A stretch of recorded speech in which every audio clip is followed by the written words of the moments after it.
Nous commençons cette étape au pied de cette célèbre église templière qui a d'ailleurs été déplacée pierre par pierre depuis son emplacement d'origine, où se trouve aujourd'hui un marais.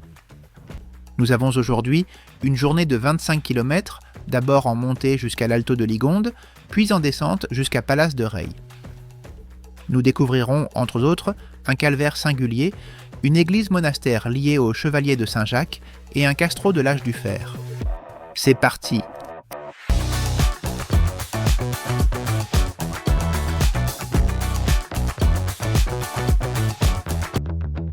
À la sortie de Porto-Marin, nous descendons sur la route pour traverser l'un des cours d'eau qui se jette dans le barrage de Bélézard.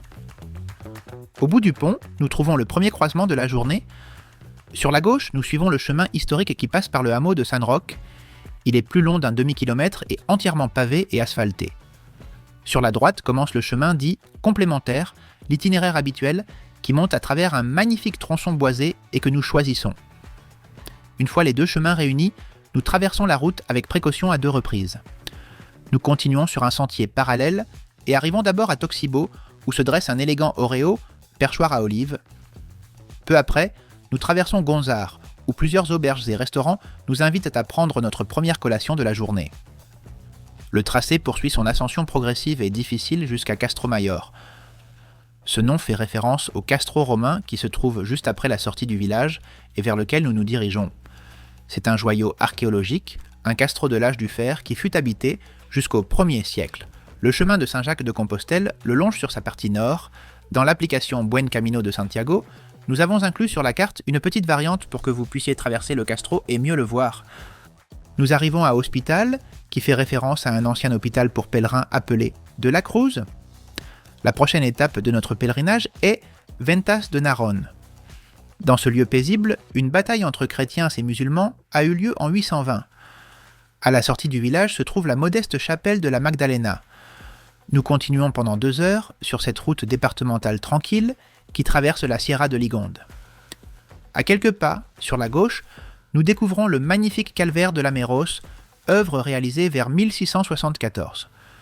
Son socle présente une riche iconographie composée, d'un côté, d'une échelle, d'une pince et de clous, qui nous rappelle la scène de la descente du Christ de la Croix. De l'autre côté, on distingue clairement un crâne et une couronne d'épines, symbole de la Passion. Sur l'un des côtés de la croix est sculptée la Piété et sur l'autre, le Christ crucifié.